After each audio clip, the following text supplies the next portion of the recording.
जय भीम साथियों। सबसे पहले मैं समाज के सभी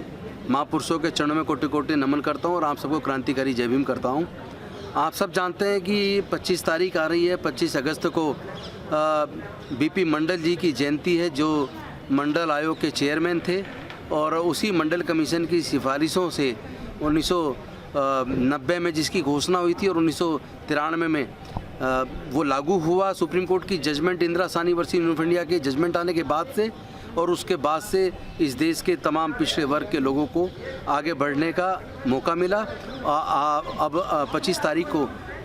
मंडल जी की जयंती आ रही है और हम अपने इस निवास स्थान पर मंडल जी की जयंती मनाएंगे। एक तो मैं आप सबसे निवेदन करूंगा कि शाम को 5 बजे आप हमारे यहाँ राजनिवास मार्ग पे आइए, जयंती में शामिल होजिए। और साथ ही साथ आप सबसे एक अपील करना चाहता हूँ, इस मंडल जयंती के अवसर पर पूरे देश के अंदर ये संदेश जाना चाहिए, जो पार्लियामेंट्री कमेटी भारत सरकार ने बनाई थी जो क्रीमी लेयर को लेके, उस समिति की रिपोर्ट्स को ना मान के सरकार दुर्भावना के चलते एक अलग तरह का कंसेप्ट लाना चाहती है, जिसमें पिछड़े वर्ग के लोगों के विकास में बाधा उत्पन्न होगी, उनके रिजर्वेशन पूरी तरीके से डिस्टर्ब हो जाएगा। तो एक तो हम अपील करना चाहते हैं कि जो पार्लियामेंट्री कमेटी की सिफारिशें वो लागू होनी चाहिए। दूसरा, प्राइवेट सेक्टर में रिजर्वेशन होना चाहिए और प्राइवेटाइजेशन को बंद किया जाना चाहिए। जिस तरह रेलवेज़ के प्लेटफॉर्म्स को बेचा जा रहा है और ट्रेन्स प्राइवेट सेक्टर को दी जा रही हैं, और जिस तरह एयरपोर्ट्स बेचे जा रहे हैं और एयरपोर्ट्स के साथ साथ एयर इंडिया को बेचा जा रहा है, तो इस तरह का जो निजीकरण हो रहा है, इसमें पूरी तरीके से दलित पिछड़े वर्ग के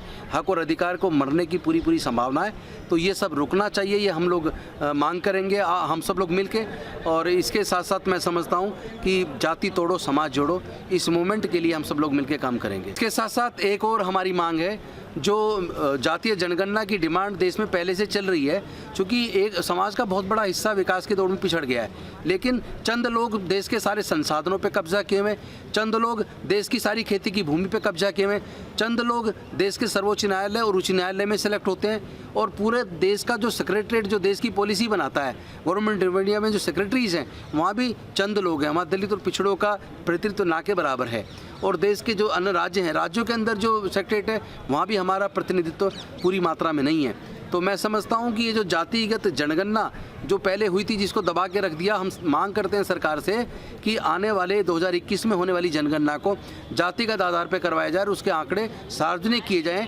ताकि सबका पता लग सके कि पूरा देश जो है उसमें ऐसा तो नहीं है कि कुछ ही लोग देश के सारे विकास पे कब्जा किए हुए, सबको हिस्सा मिल रहा है नहीं मिल रहा है, ये बात भी पता लगेगी। इसलिए जातिगत जनगणना देश में होनी चाहिए, हम इस बात की भी मांग करते हैं। मैं आप सबसे निवेदन करना चाहता हूँ, speak up SC ST OBC hashtag के साथ आप लोग अपने ट्विटर पे, अपने फेसबुक पे और व्हाट्सएप के माध्यम से पूरे समाज को 25 तारीख को आपने एक अपना स्टेटमेंट जारी करना है, जिसमें जो बहुजन हैं, जो SC ST OBC के लोग हैं, उनके जो हक अधिकार देश में मरे हैं, उनके जो हक अधिकार की जो लड़ाई है, उस आंदोलन को मजबूती देने के लिए आप ज़रूर 2 मिनट की अपनी रिकॉर्डिंग इस मुद्दे पे speak up SC ST OBC hashtag करके ज़रूर डालिए। बहुत बहुत धन्यवाद।